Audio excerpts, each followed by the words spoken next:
예, 여러분 반갑습니다. 어반입니다. 오늘은 그냥 간단하게 투자 얘기를 한번 해보려고 하거든요. 뭐, 누구는 되게 좋아하고, 누구는 되게 싫어하고, 어떻게 보면 그들만의 리그 같은 느낌이 있어, 투자 이야기는. 근데 이게 좀 중요하다 싶은 얘기는 저도 이렇게 해주는 편이고, 오늘 일하다가 이 얘기는 좀 하면 괜찮겠다 싶어가지고, 이렇게 얘기를 꺼내게 됐거든요.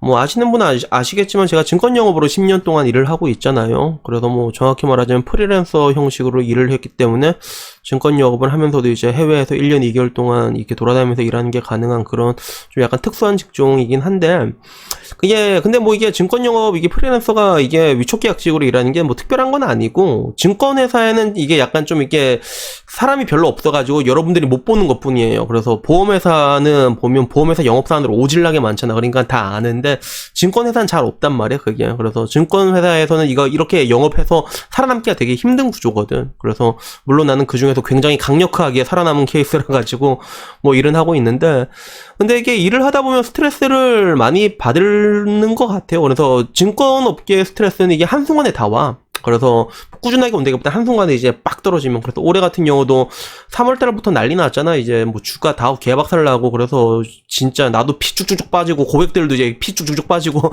채권 뭐 상관없이 주식형 펀드나 이렇게 수익률도 쭉쭉쭉 빠지고, 그런 식으로 하다 보니까 뭐 여러 가지 일들이 있었는데, 오늘은 이제 그 중에 한 분 이야기거든요. 그래서 저도 이렇게 일을 하다 보면 가장 힘들 때가 고객들한테 욕 처먹을 때가 제일 힘들어. 근데 이게 피할 수는 없어. 그래서 보통 직장인이랑 좀 다른 게, 나는 뭐 증권회사 지점장이나 이런 사람들이 날 못 갈고, 그런 사람들은 오히려 나한테 눈치를 보지. 내가 일을 계속 물어다 주니까. 그런 건 있는데, 그래도 이게 결국엔 증권 영업이란 게 개인들이랑 고객이랑 1대1 관계잖아.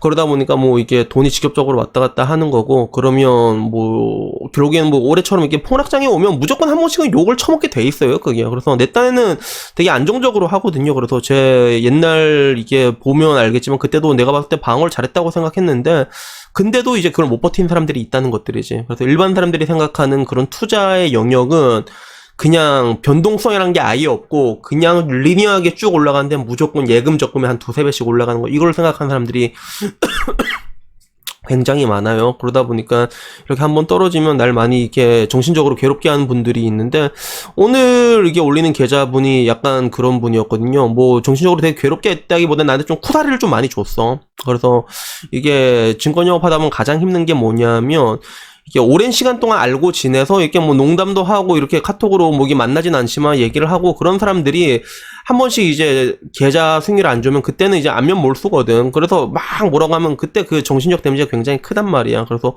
올해 같은 경우 약간 이런 케이스였죠. 그래서 지금 와서야 이제 계좌 먼저 보면 많이 회복이 됐죠. 그래서 2017년 6월 15일 계좌 들고 가서 입금액 합계가 1,890만 원이고, 그리고 평가 금액이 2,100이죠. 2,150 정도 났는데, 뭐 지금 와서 보면 뭐 수익률이 이 정도면 뭐 3년 기간 잡았을 때, 3년 있잖아요. 2017년 12월 27일이면 3년인데 3년 잡은 거 치고는 나는 뭐 괜찮다고 보는데, 근데 문제는 지금 왔을 때 봤을 때 괜찮은 거지, 떨어졌을 때는 이것도 초토화가 됐으니까, 그러면 이제 그때 사람들이 버티기 힘들거든. 그래서 이래저래 쿠사리를 먹다가 결국에는 내가 오늘 이게 이분한테 보고 이제 계좌 그냥 다 환매하고 그냥 방 빼자 이렇게 그냥 이제 빼고 나가면 된다, 이제 하산하십시오, 이렇게 얘기를 했어. 이 사람이 너무 힘들어 하더라고. 그래서 보통 리스크라는 게 그래요. 이게 여자들이 좀 일반적으로 이게 잘 버티는 걸 힘들어하는 분들이 있는데, 근데 성별의 문제가 아니라 남자들도 이런 뭔가 변동성을 잘 못 버티는 분들이 제법 많으시거든요. 그래서 지금 보면 이제 위에 있는 펀드들이야 뭐 항상 뭐 내가 이렇게 얘기했던 펀드들이 되게 많아. 미래세, 글로벌 다이나믹, 이거는 뭐 말할 것도 없고. 근데 내 얘기 듣고 글로벌 다이나믹 이거 들어간 사람들도 많았는데, 이 결국엔 이것도 채권인데 빠졌잖아. 올해 채권인데도 빠졌잖아. 지금 와서 뭐 회복이 됐는데, 그러면 그걸 또 못 버티거든, 사람들이. 그래서 글로벌 다이나믹 그냥 예적금 넣는다 생각하고 계속 넣으면 그것보단 괜찮게 나올 거다라고 얘기를 했는데, 근데도 이거 가입하고 맨 처음에 떨어졌을 때 속으로 나 욕한 사람 굉장히 많았을 거란 말이야.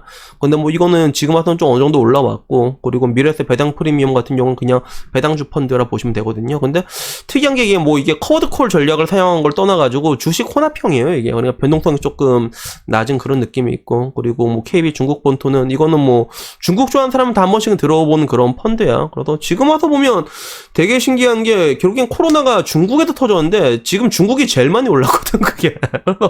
굉장히 아이러니컬한데 중국 펀드는 근데 여러분한테 하나씩은 들어가라라고 얘기를 하고 싶은 게 그 분산 효과가 좀 좋아요. 그래서 지금 와서는 이제 커플링이라고 하잖아.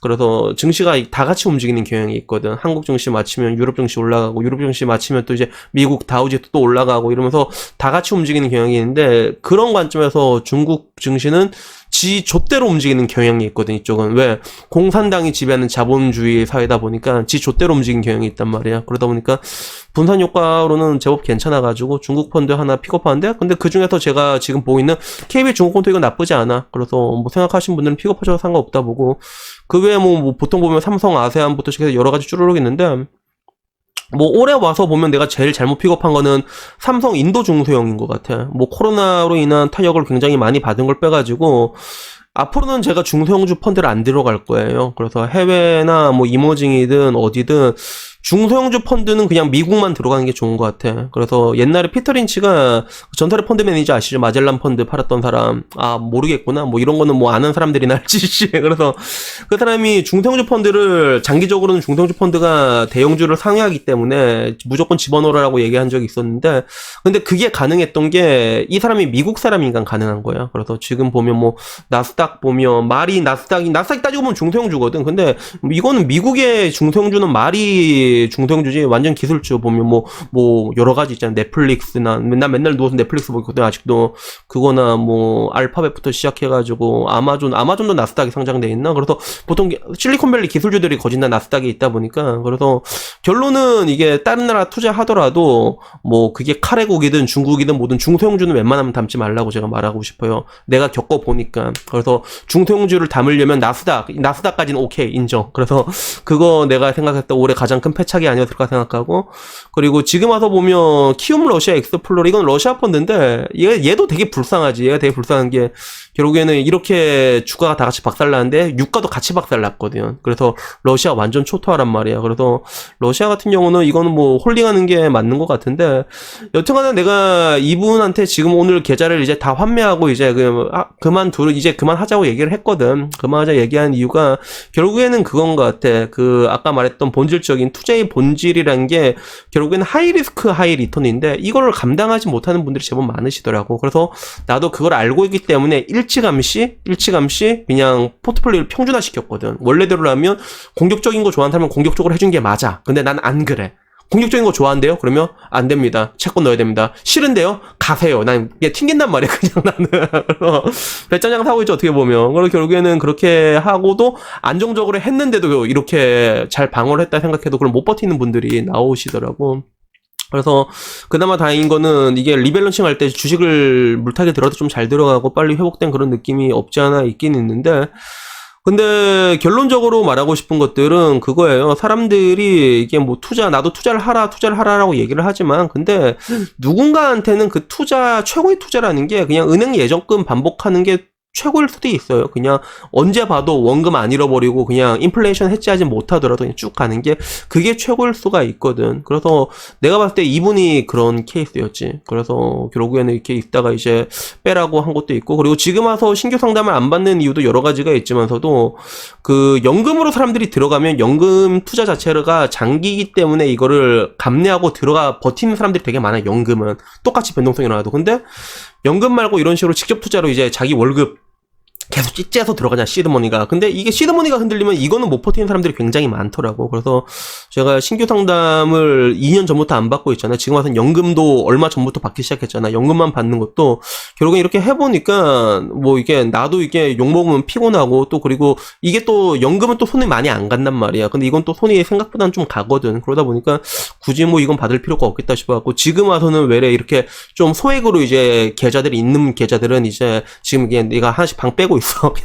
그만하자고 이제 이렇게 튕기고 이제 그렇게 하고 있는데 어떡하나 뭐 오늘 결론은 그거예요. 오늘 결론은 뭐냐면 투자의 리스크라는 게 누군가한테는 정말로 버티기 힘든 걸 수도 있거든요. 그래서 그런 분들은 억지로 투자할 필요 없어요. 그냥 카카오 예금만 계속 반복하셔도 그게 좋다는 거 말씀드리고 그리고 마지막으로 또 얘기하자면 뭐 결국에는 뭐 연금 펀드는 좋으니까 연금 펀드 일단 들은 얘기는 항상 내가 얘기하고 그리고 뭐 요 정도 얘기하면 될 것 같네요.